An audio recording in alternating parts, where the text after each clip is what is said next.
In this video we are going to take a closer look at another of the more interesting elements of Deathwatch list building as far as I'm concerned, the warlord traits. I don't know about you guys, but combined with all the amazing relics that I covered in a previous video, I find it immensely difficult not to max out on both, much to the dismay of my CP. Over the course of the video, we will go through all the Deathwatch specific warlord traits, look at which ones are being used in competitive play, and in which case it is a better idea to pick from the Space Marine codex instead. Welcome to SwissHammer, your channel for modeling in Warhammer 40k. My name is Tammer and I will be guiding you through this video.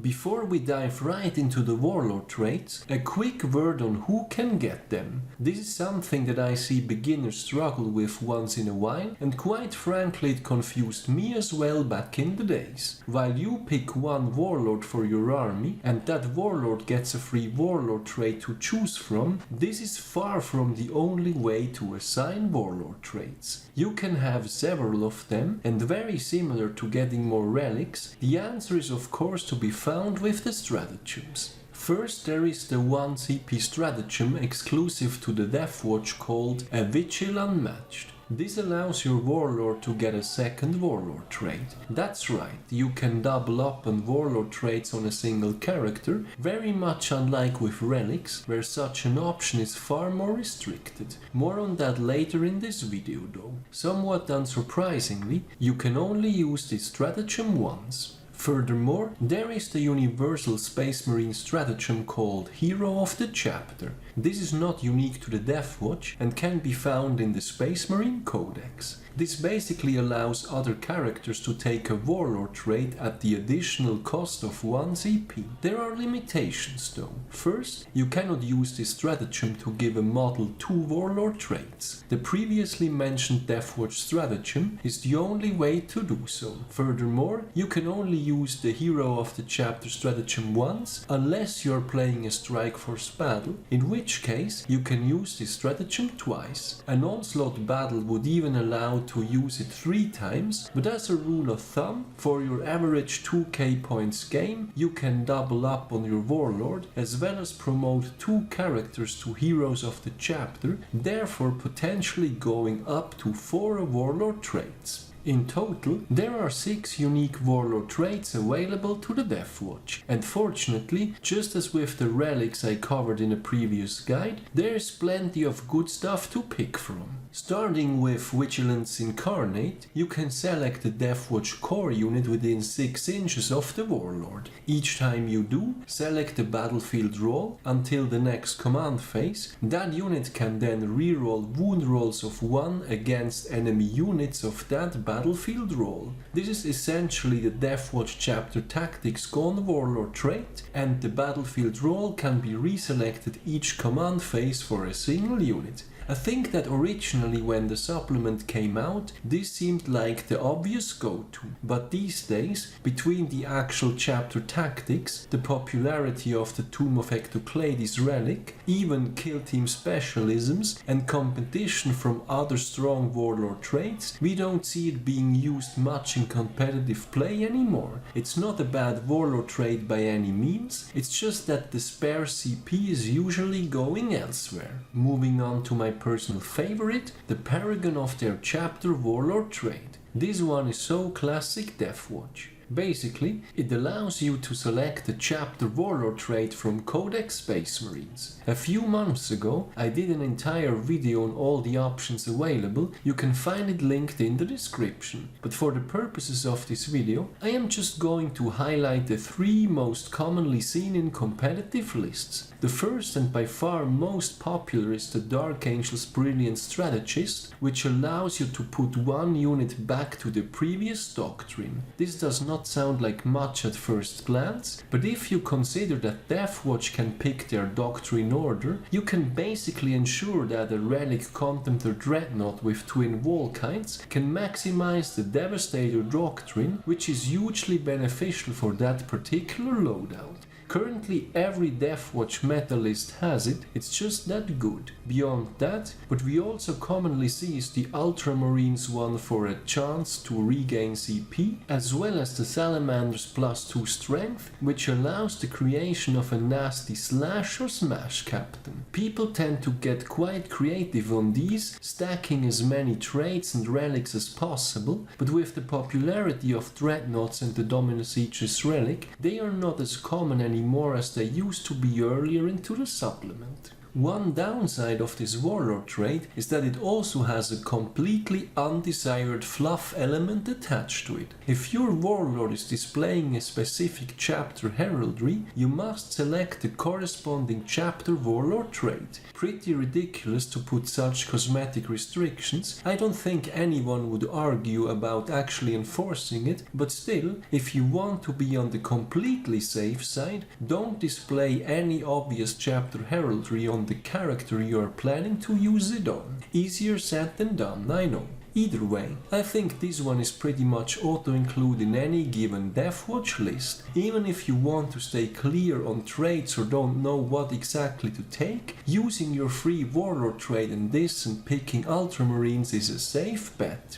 Moving on to number 3, Nowhere to Hide, which is an aura. This one applies to Deathwatch core units within 6 inches of the warlord. Their attacks then prevent enemy units to receive the benefit of cover to its saving throw. I think this one ended up being the complete opposite of the first warlord trait we looked at. Easily dismissed when the supplement first came out, but now the second auto take in the large majority of competitive lists. Both the increased amount of terrain as well as the popularity of high volume shots such as can be found on the previously mentioned relic contemptors make this warlord trait incredibly popular. We then have optimized priority, which is also an aura. While a friendly core or character unit that is performing an action is within 6 inches of this warlord, that unit can make ranged attacks without that action failing. This one is a bit more niche and there is the Space Marine stratagem Uncompromising Fire. While Deathwatch is certainly an elite army and you don't want entire kill teams to be stuck doing actions, there are plenty of alternatives like company veterans or even relatively cheap squads like eliminators or suppressors that can be used for the purposes of doing actions. Still, it is a decent warlord trait and I've seen it pop up in competitive lists occasionally. It is something to keep in mind depending on your list and secondary objectives of choice. Moving on to the Castellan of the Black Vault. Remember earlier when I mentioned that it's not that easy to double up on relics? This warlord trait allows the addition of another relic to the same character, but the selection is quite limited. Adamantine Mantle, Artificial Armor, Mastercrafted Weapon, Digital Weapons. I have covered these in my guide to Deathwatch relics in greater detail. The most popular one is Mastercrafted Weapon, which sometimes shows up in lists using the mentioned slash captain. Highly situational and usually outperformed by the other warlord traits. Then lastly, we have the Ties That Bind, yet another aura. It has 2 effects. First, the aura effect. While a core unit is within 6 inches of the warlord, it can reroll morale tests. Then second and more importantly, you can grant one core unit within 6 inches objective secured. If a model in that unit already has this ability, it counts as one additional model when determining control of an objective marker. With our kill teams already counting as troops and therefore gaining OPSEC by default, this tends to be a bit niche, especially because there is also the general Space Marine warlord trait Rites of War, to which we will get in just a moment. Unless you expect to run into heavy OPSEC Necron lists or maybe Custodes, I don't think this is worth it over the other alternatives. All in all, while all 6 warlord traits do have some potential, the 2 most commonly seen ones in competitive lists are Paragon of their chapter and Nowhere to Hide. Even in case you want to go minimal on warlord traits, I would at least recommend to pick the Paragon of their chapter and go for the Ultramarine CP Regen as a generalist pick.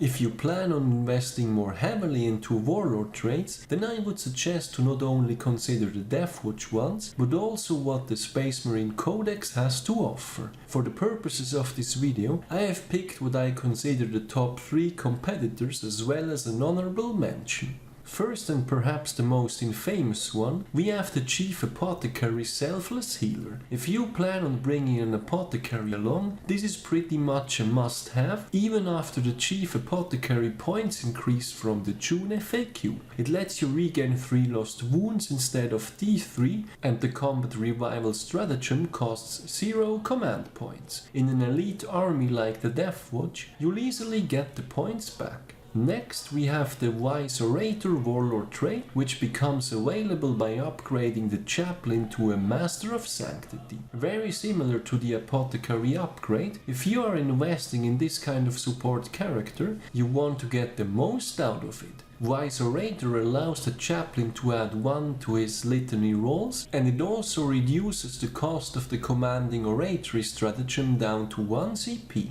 This makes the usage of Chaplain litanies far more reliable. We then have Rites of War, which has celebrated a comeback with the rise of the Dreadnought heavy lists. While a friendly core or character unit is within 6 inches of this warlord, that unit has the objective secured ability. This makes it perfect to grant obsec to a Dreadnought castle style of list, as previously mentioned. Because it affects all the units within range, this then becomes preferable to the previously covered the ties that bind, which will only affect a single unit. Then finally, as an honorable mention, we have the Imperium Sword. This allows the warlord to reroll charge rolls, as well as gain +1 to strength and attacks in the fight phase, if it made a charge move or performed a heroic intervention. We see this one pop up on the mentioned /captains once in a while, usually combined with a second warlord trait and a relic to make that character extra fighty.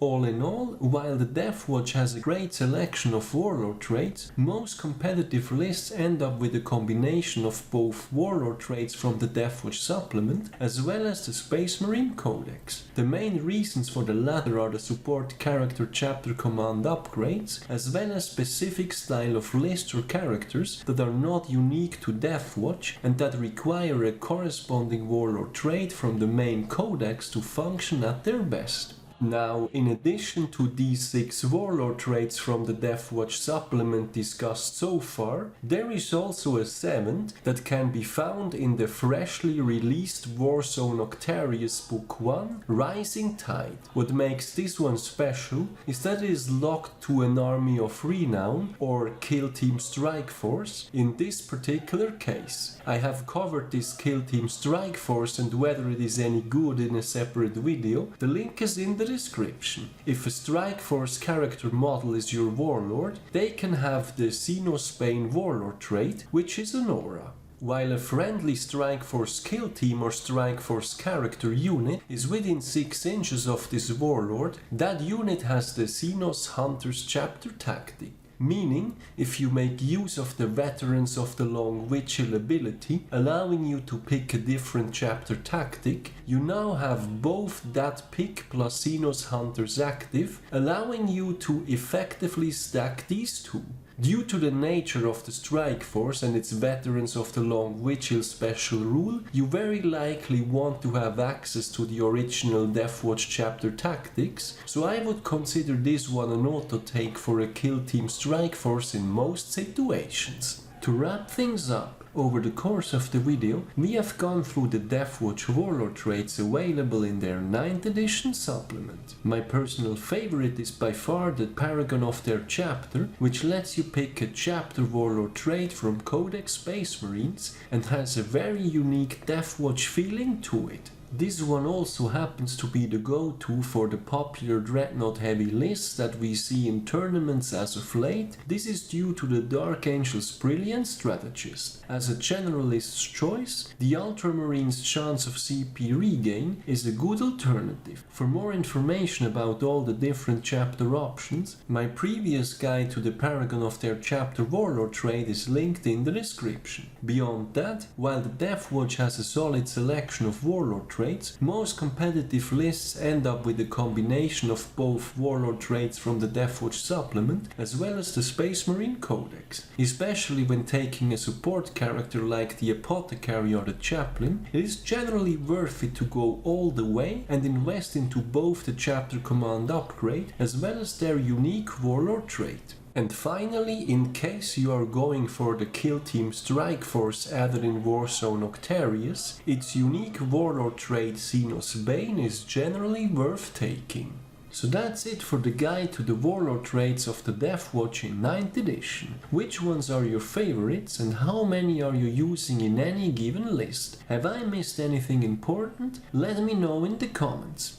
Finally, I would also like to mention that there is a SwissHammer Facebook page where I will be posting links to my videos as well as articles I find of interest. I do read a lot about the hobby, but not all of it will always end up as its own video. I look forward to seeing you there as well. I do also have a Patreon page. If you like my content, any additional support is greatly appreciated as it helps me invest into future videos. As always, thank you very much for watching, guys. Your continued support is greatly appreciated. I hope you have been enjoying this video. Give me a thumbs up if you did, and don't forget to subscribe if you haven't done so already. Thanks again and see you next time.